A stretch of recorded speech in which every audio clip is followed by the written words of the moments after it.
Well, in Toronto, they have cleaned up the mess on streets left by the G20 violence. But sorting out who's responsible, well, that's taken a bit longer. Today, the police took a step to round up the people they say caused the damage. Joanna Rumeliotis has the details tonight. Joanna.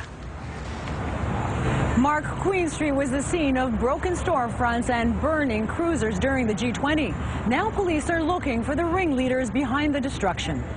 I come to you with what I describe as the G20 Most Wanted individuals. Police call them the top 10, protesters who they allege committed some of the worst criminal acts during the G20 summit. Problem is, they don't know who they are.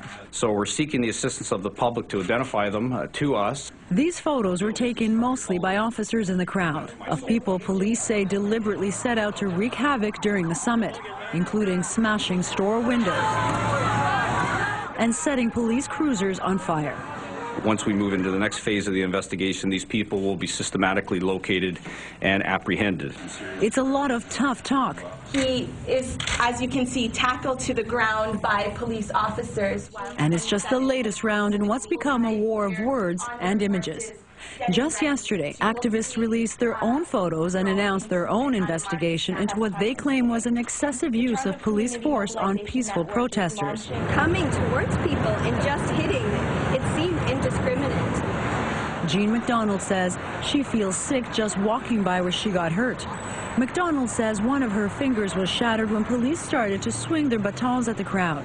She wants police to focus less on property damage and more on what happened to people like her.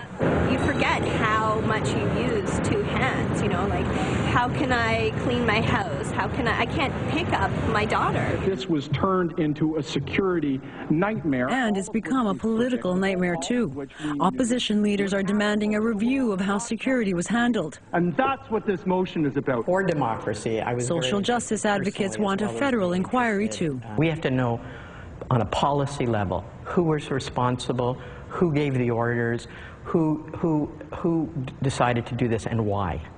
And I think that it has to go up the line, both at the police level and at the political level. As for police, they say their focus is on an investigation that will take months, especially since they still don't know who most of their most wanted are.